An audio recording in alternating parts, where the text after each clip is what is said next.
من الشیطان الرجیم بسم اللہ الرحمن الرحیم قال اللہ تبارک و تعالی فی الکلام المجید یا ایہا الذین آمنوا کتب علیکم الصیام کما کتب علی الذین من قبلکم لعلکم تتقون آمنت باللہ صدق اللہ مولانا العظیم و صدق رسولہ النبی الکریم الامین ان اللہ و ملائکتہ یصلون علی النبی یا ایھا الذین آمنوا صلوا علیہ وسلموا تسلیما اللهم صل علی سیدنا و مولانا محمد مبارک وسلم وصلی علیہ الصلاۃ والسلام علیک یا سیدی یا رسول اللہ وعلی آلک و اصحابک یا حبیب اللہ۔ تمام تعریفیں اور حمد و ثنا اللہ جل مجدہ کریم کی ذات ببرکات کے لیے جو خالق کائنات بھی ہے اور مالک شش جہان بھی۔ اللہ جل وعلا کی ہم اور حضور رسالت آپ صلی اللہ علیہ وآلہ وسلم کی حضور ناز میں ہدیہ درود و سلام پیش کرنے کے بعد انتہائی واجب الاحترام برادران اسلام السلام علیکم ورحمۃ اللہ تعالی۔ پچھلے جمعہ المبارک سے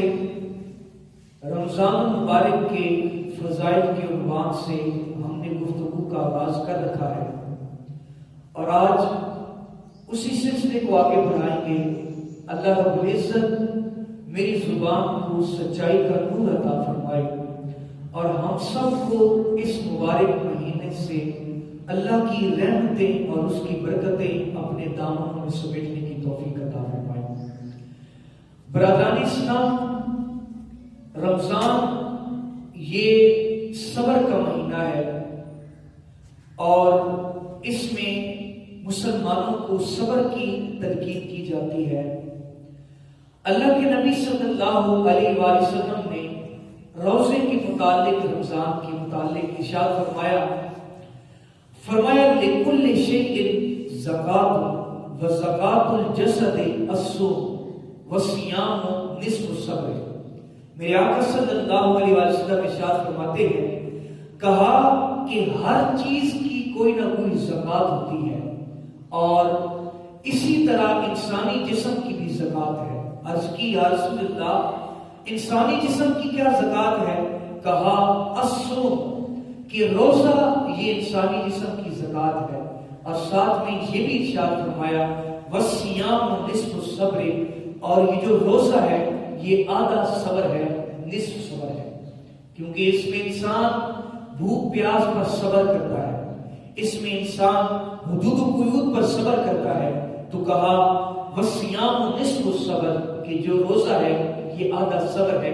اس لیے اس مہینے کو صبر کا مہینہ بھی کہا جاتا ہے۔ حضرت ابن عباس رضی اللہ تعالی عنہ سے ایک حدیث روایت ہے، کہتے ہیں کہ حضور علیہ الصلوۃ والسلام نے اپنے ایک صحابی حضرت ابو موسیٰ رضی اللہ تعالی عنہ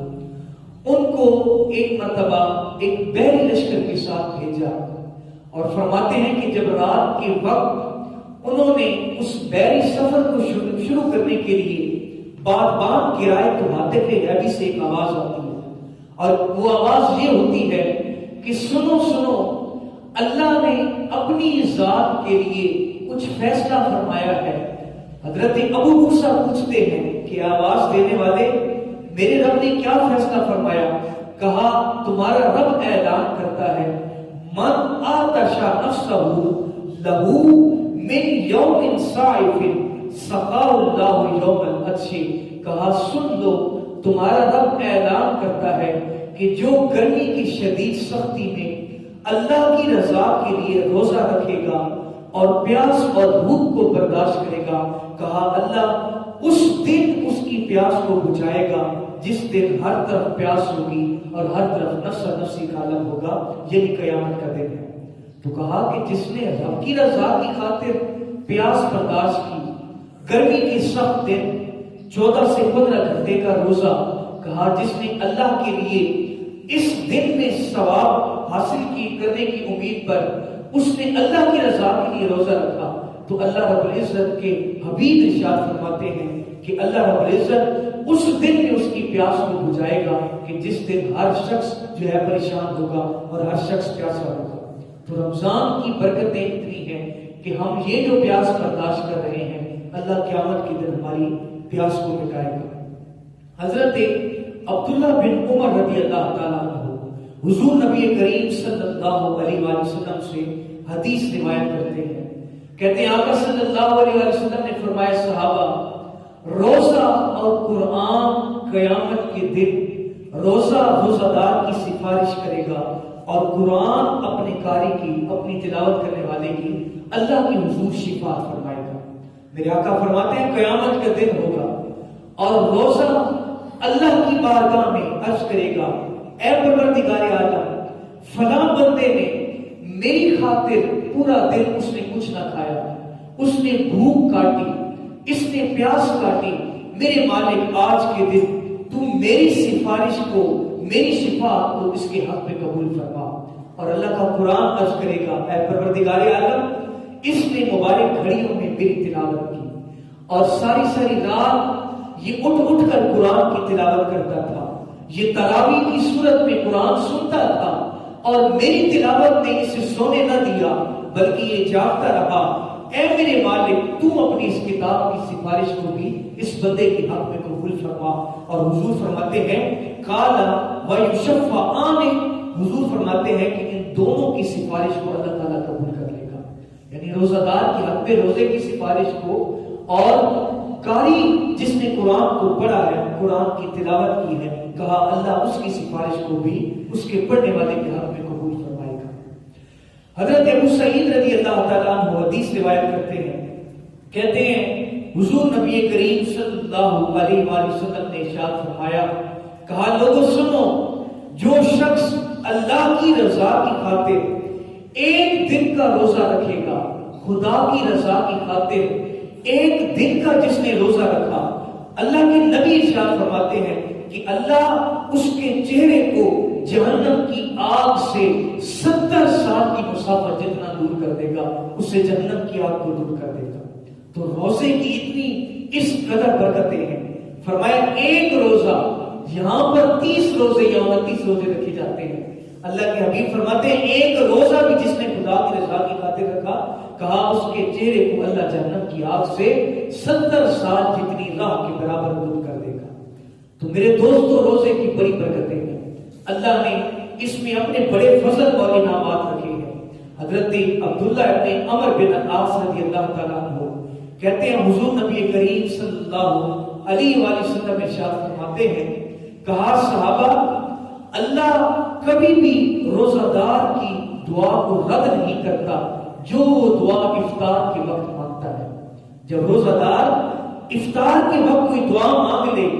تو اللہ کے نبی فرماتے ہیں کہ اللہ رب العزت اس کی کوئی دعا بھی رد نہیں کرتا۔ اور حضرت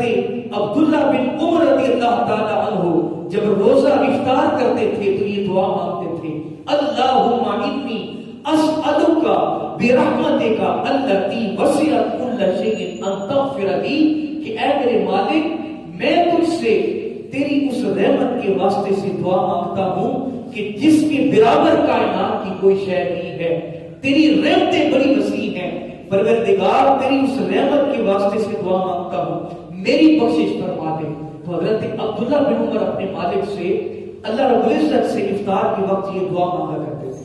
تو ہم چونکہ ان کے ماننے والے، ان کے غلام ہیں، تو ہمیں بھی چاہیے کہ افطار کے وقت یہ دعا مانگے، جب روزہ کھولنے لگے تو اللہ سے دعا مانگے، اے پروردگار عالم، میں تیری ان رحمتوں کے واسطے سے کہ جن کی کوئی حد نہیں ہے،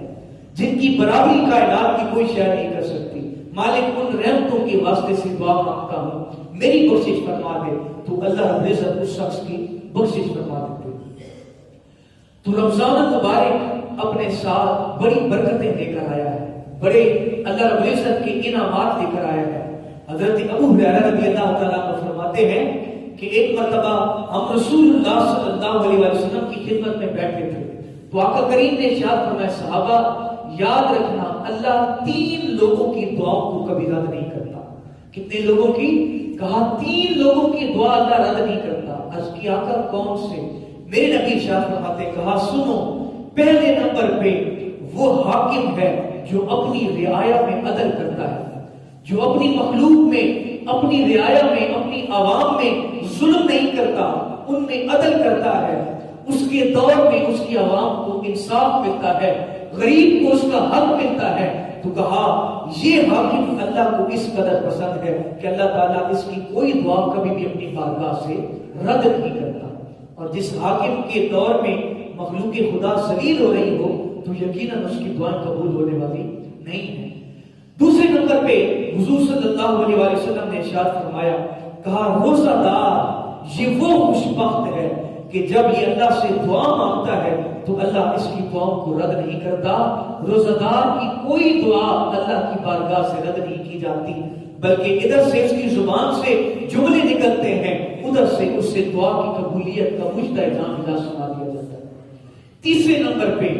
آقا صلی اللہ علیہ وسلم ارشاد فرماتے ہیں، کہا صحابہ مظلوم جس پر ظلم کیا جا رہا ہے، جسے تکلیف دی جا رہی ہے، جس کے ساتھ زیادتی ہو رہی ہے، کہا یہ بھی جب اپنے پروردگار کی بارگاہ میں تنگ آ کر تکلیف میں دعا کرتا ہے، ہاتھ اٹھاتا ہے، تو کہا مظلوم کی دعا بھی اللہ کی بارگاہ سے رد نہیں کی جاتی، بلکہ اللہ اس کی بھی ہر دعا کو قبول کرتا ہے۔ تو تین شخص حضور نے بتا دیے کہ وہ شخص جو حاکم ہے اور عادل بھی ہے، انصاف کرنے والا ہے۔ دوسرا وہ شخص جو روزہ رکھتا ہے، اس کی دعا رد نہیں ہوتی۔ تیسرے نمبر پہ حضور فرماتے ہیں کہ مظلوم جس پر ظلم کیا جائے تو مظلوم کی کوئی دعا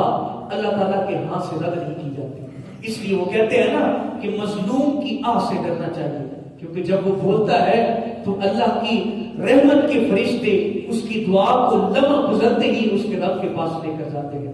تو اس لیے کہا کہ ان لوگوں کی دعائیں رد نہیں کی جاتی۔ آقا کریم علیہ الصلوۃ والسلام ارشاد فرماتے ہیں، حضرت ابو ہریرہ حدیث کی راوی ہے،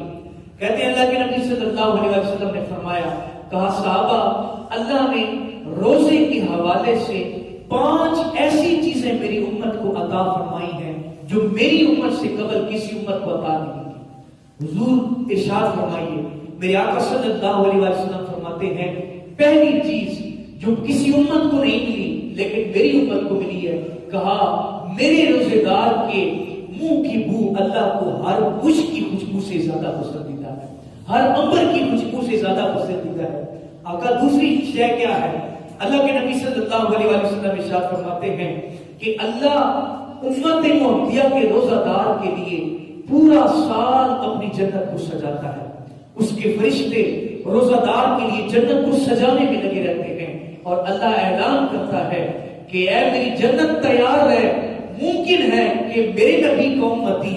میرا روزہ دار ان قریب تیرے اندر اپنی نعمتیں اور اپنی رحمتیں سمیٹنے کو آ جائے۔ تو اللہ کے نبی فرماتے ہیں کہ روزہ دار کے لیے پورا سال اللہ کے فرشتے جنت کو سجاتے ہیں۔ تیسرے نمبر پہ حضور ارشاد فرماتے ہیں کہ روزہ دار کے لیے جو امت محمدیہ کا روزہ دار ہے، حضور فرماتے ہیں کہ صبح صادق سے لے کر جب وہ روزہ رکھ لیتا ہے اور افطار کے وقت تک، کہا سمندروں کی مچھلیاں روزہ دار کے حق میں اللہ کے حضور دعائیں مغفرت کرتی ہیں۔ انسان تو انسان رہے، جانور بھی روزہ داروں کے لیے دعائیں کرتے ہیں کہ اے پروردگار عالم، یہ تیری رضا کی خاطر اس نے کھانا چھوڑ دیا، طرح طرح کی نعمتیں اس نے چھوڑ دی، تو عرض کرتے ہیں میرے مالک تو اس کی اس بندہ نوازی پر اپنے اس بندے کی بخشش فرما دے، اس کے گناہوں کو معاف کر دے۔ حضور فرماتے ہیں یہ بھی کسی امت کو عطا نہیں ہے۔ چوتھے نمبر پہ آقا صلی اللہ علیہ وسلم ارشاد فرماتے ہیں، کہا میری امت کے لیے جب رمضان آتا ہے، یہ مقدس مہینہ آتا ہے، تو اللہ تعالیٰ شیاطین کو جکڑ دیتے ہیں، انہیں بند کر دیتے ہیں، اور اس سے پہلے کسی امت کو یہ شرف نہیں بخشا گیا۔ یہ امت محمدیہ کا اعزاز ہے کہ جب رمضان المبارک کا مہینہ آتا ہے تو اللہ تعالیٰ شیاطین کو بند کر دیتا ہے، انہیں جکڑ دیتا ہے، تاکہ یہ رسول اللہ صلی اللہ علیہ وسلم کی امت کے لوگوں کو گمراہ نہ کرے، بہکائے نہیں انہیں۔ تو کہا کہ یہ 5 وہ چیزیں ہیں جو امت محمدیہ سے پہلے کسی امت کو عطا نہیں کی گئی۔ یہ حضور کی امت کا خاصہ ہے کہ یہ تمام کی تمام چیزیں اللہ نے اپنے محبوب کی امت کو عطا کی ہیں۔ اور 5ویں چیز جو رسول اللہ نے ارشاد فرمائی، کہا صحابہ کو یہ ہے، جب رمضان کی آخری رات آتی ہے، گزر گیا رمضان، ہر کسی نے اپنی بساط کے مطابق عبادت کی، روزے رکھے، نمازیں پڑھی، نوافل کی کثرت بھی کر دی. میرے آقا فرماتے ہیں جب رمضان گزرتا ہے، رمضان کی آخری رات آتی ہے تو اللہ فرشتوں میں اعلان کرتا ہے، میرے فرشتوں گواہ ہو جاؤ کہ جس نے میرے اس مہینے میں میری رضا کی خاطر عبادتیں بھی کی ہیں، روزے بھی رکھے ہیں، نوافل کی کثرت بھی کی، قرآن کی تلاوت بھی کرتا رہا، فرشتوں گواہ ہو جاؤ آج کے دن میں نے ان تمام روزہ داروں کی بخشش فرما دی. فرشتوں گواہ ہو جاؤ. یہ رمضان کی آخری رات کا معاملہ ہے کہ جب آخری روزہ گزرنے کو ہے تو اللہ اعلان کرتا ہے فرشتوں گواہ ہو جاؤ میں نے اپنے بندوں کی بخشش فرما دی. صحابہ کرتے ہیں آقا کیا یہ جو آخری رات ہے یہ لیلۃ القدر کی رات ہے؟ اس رات کے ہم نے بڑے چرچے سنے آپ کی زبان مبارک سے. آقا کیا یہ لیلۃ القدر کی رات ہے کہ جس رات میں اللہ اپنی تمام محبوب کی امت کی بخشش کر دیتا ہے؟ فرمایا نہیں میرے صحابہ، لیلۃ القدر کی برکتیں اسی رات کو مل جاتی ہیں. یہ جو آخری روزے کی برکتیں ہیں اللہ ان کا ذکر کر رہا ہے. تو حضور نے ایک مثال بھی کہا صحابہ جس طرح مزدور کو اس کی مزدوری اس کے کام کے اختتام پر دی جاتی ہے، اسی طرح جب تم لیلۃ القدر میں عبادت کرتے ہو تو اس کا انعام تمہیں اس رات میں مل جاتا ہے. اور یہ جو آخری رمضان کا اللہ کا وعدہ ہے، کہا جب آخری رمضان آتا ہے یہ الگ معاملہ ہوتا ہے کہ اللہ اپنے محبوب کی امت کی بخشش فرما دیتے ہیں. تو اس روزے کی بڑی برکتیں ہیں. اللہ نے اس روزے کے اندر شفائیں رکھی ہیں.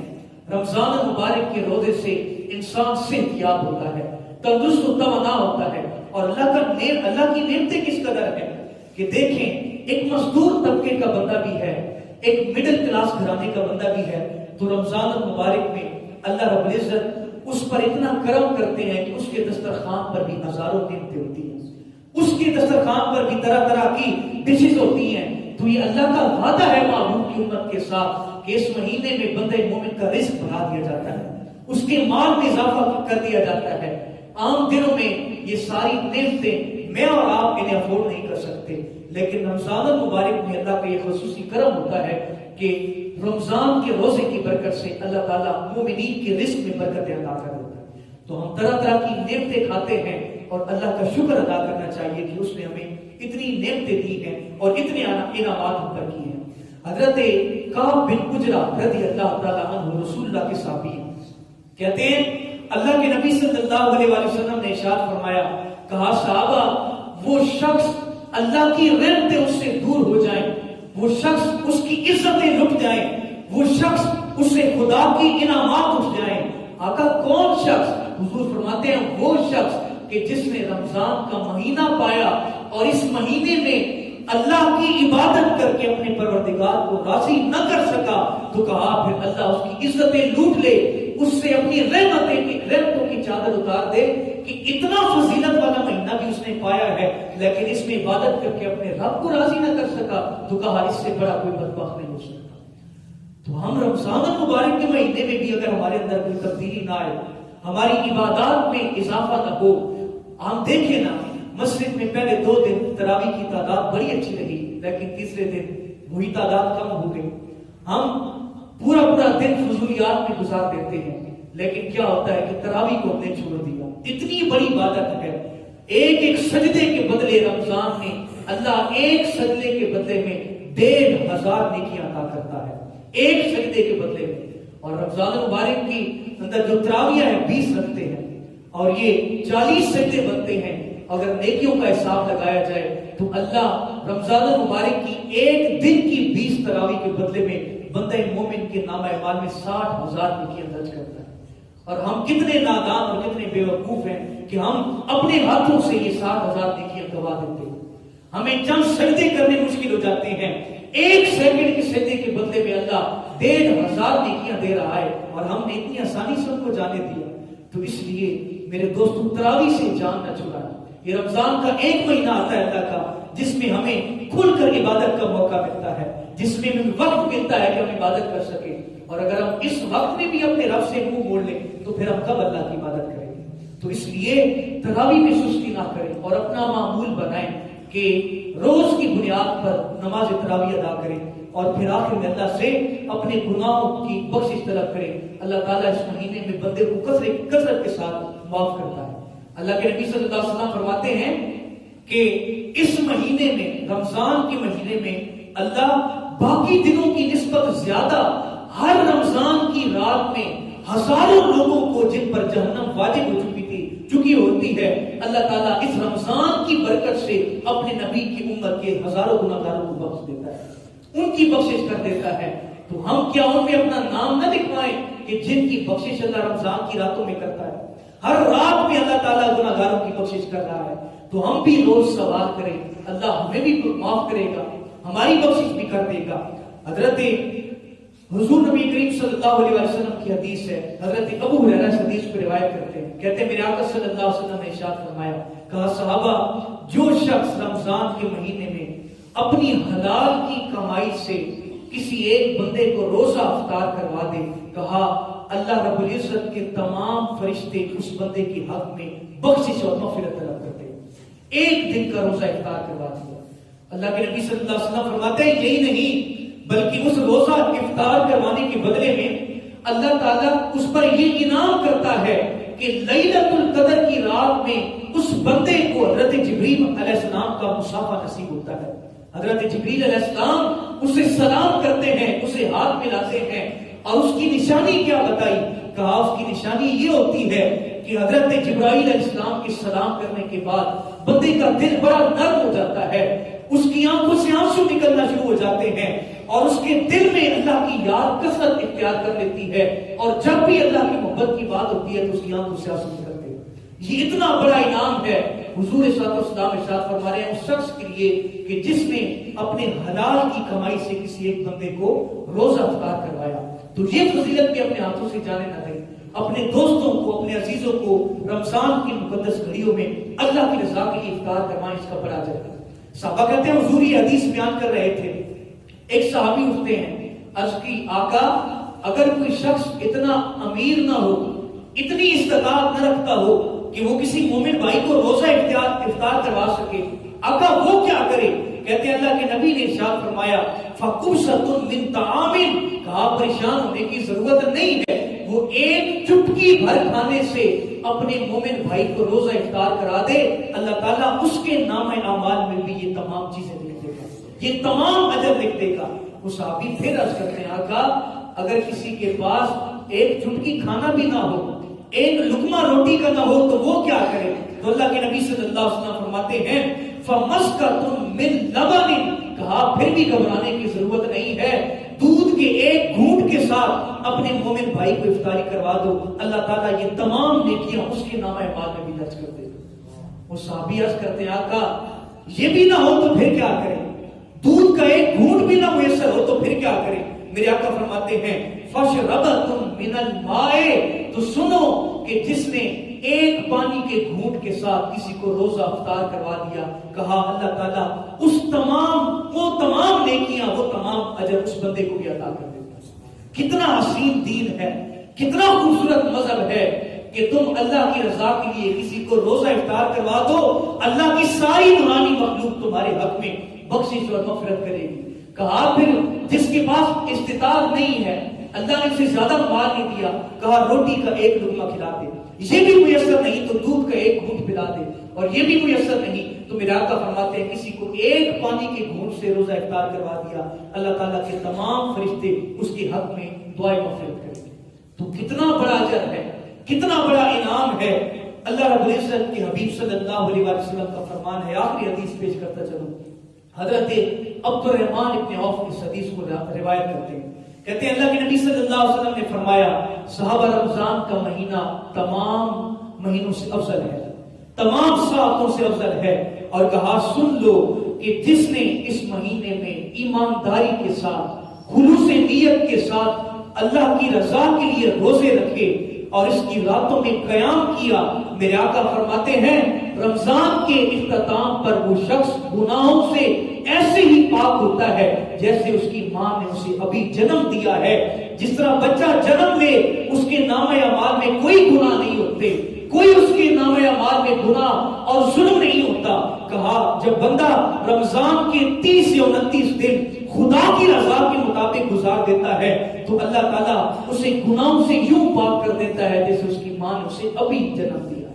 تو میرے دوستو اس مہینے کا احترام کریں، اس میں کثرت عبادت کرے، کثرت کرے نوافل کی، قرآن کی تلاوت کی، سجدوں کی۔ اس مہینے میں اللہ تعالیٰ نے ہر چیز کا ثواب بڑھا دیا ہے۔ آئیے اس وقت کو غنیمت جانیں اور میں اور آپ اپنے اس وقت کو قیمتی بنائیں۔ اللہ مجھے اور آپ کو رمضان المبارک کی برکتیں سمیٹنے کی توفیق عطا فرمائے۔ وما علینا الا البلاغ۔